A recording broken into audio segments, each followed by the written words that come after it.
बिस्मिल्लाहिर्रहमानिर्रहीम। अस्सलाम वालेकुम काश्तकार भाइयों, अगर आपकी ज़मीन कलराठी है, शोरज़दा है, नमकियात वाली है और आप उसके अंदर काश्तकारी करते हैं, कोई भी फसल आप काश्त करते हैं, तो वीडियो आपके लिए बहुत अहम है। वीडियो आखिर तक देखिएगा। अगर आप अपनी फसलों की पैदावार बढ़ाना चाहते हैं तो इस वीडियो का आपको देखना बहुत ज़रूरी है।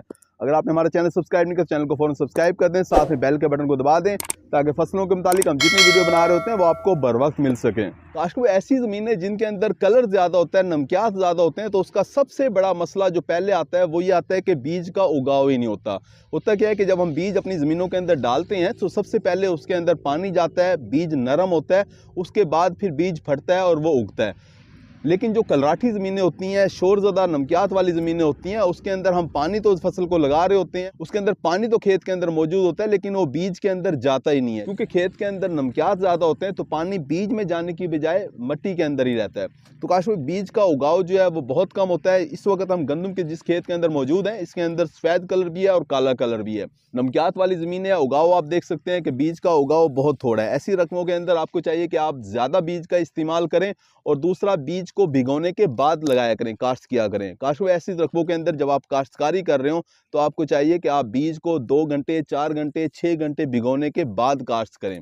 काश वो दूसरा मसला क्या होता है कि फसल की सही तरीके से बढ़ोतरी नहीं होती। अब ये गंदम की फसल है, इसे चाहिए था कि अब इस गंदम की फसल को आप देख सकते हैं कि इसके अंदर पौधों ने झाड़ जो है वो नहीं बनाया। इस पौधे ने सिर्फ एक टिलर निकाला है। इसके अलावा इस पौधे को देखें तो इसने एक टिलर भी नहीं बनाया, सिर्फ एक ही पौधा है, सिर्फ एक ही पौधा है, यानी कि इसके ऊपर जो सिटा लगेगा वो भी एक लगेगा। इसी तरह से अगर आप इस पौधे को देखें तो इसने 3-4 टिलर ज़रूर बनाए हैं, लेकिन ये 3-4 शगुफे ज़रूर बनाए हैं, लेकिन ये सारे कमज़ोर हैं। इनके ऊपर या तो सिटा लगेगा नहीं और लगेगा तो बहुत छोटा लगेगा। काश्मीर कलराठे रकमों के अंदर जो पौधे होते हैं उनकी जड़ें बहुत कम होती हैं, जड़ों के मुंह जो हैं वो बंद होते हैं।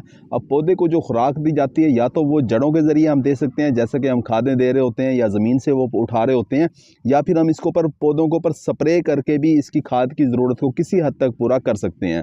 अब हम जानते हैं कि पौधे को कुछ खुराक के अज्जा ऐसे हैं जो ज़्यादा मिकदार में चाहिए होते हैं, जैसे कि नाइट्रोजन, वो हम यूरिया से पूरी कर लेते हैं, या कैन गवारा या अमोनियम सल्फेट खाद डाल के पूरी कर लेते हैं।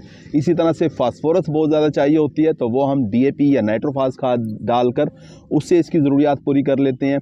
इसी तरह पौधे को पोटाशियम भी ज़्यादा मिकदार में चाहिए होती है तो वो हम एसओपी खाद डाल के वो पूरी कर सकते हैं।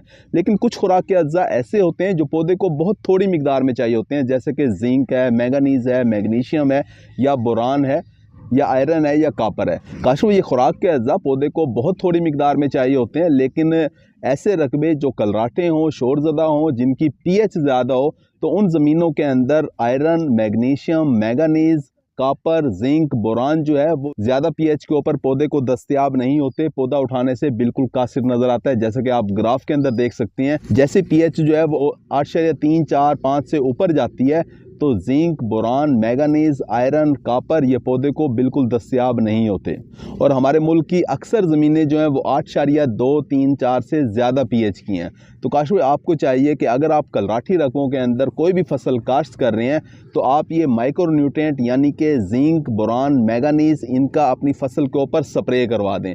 जब हम स्प्रे करवाते हैं तो पौधा पत्तों के ज़रिए जो है वो इन खुराक के अज्जा को उठा लेता है, अपने इस्तेमाल में लेके आता है और अपनी एक अच्छी नशोनुमा करके आपको एक अच्छी पैदावार दे रहा होता है। काशो अगर माइक्रोन्यूट्रिएंट की बात की जाए तो मार्केट के अंदर आपको हेडलैंड मल्टी के नाम से, जो कि स्वात एग्रोकेमिकल का प्रोडक्ट है, वो आपको मिल रहा होता है। वो आप 150 ग्राम फी एकड़ के हिसाब से उसका स्प्रे करवा सकते हैं, या फिर एंग्रो कंपनी जो है वो लिबरल टीएमएक्स के नाम से माइक्रोन्यूट्रिएंट दे रही होती है। उसके अंदर भी ये सारे माइक्रोन्यूट्रिएंट जो हैं वो चिलेटेड फार्म के अंदर मौजूद हैं। पौधा उन्हें बड़ी अच्छी तरीके से उठा रहा होता है। तो काश का भाई ऐसे रकबे जो कलराटे हों उनके अंदर इस खाद का स्प्रे करना बहुत ज़रूरी है। जब आप ये स्प्रे कर रहे होंगे तो आप फसलों से बेहतरीन पैदावार ले रहे होंगे। उम्मीद है कि वीडियो आपको समझ आ गई होगी। अपना ख्याल रखिएगा। अल्लाह हाफिज़।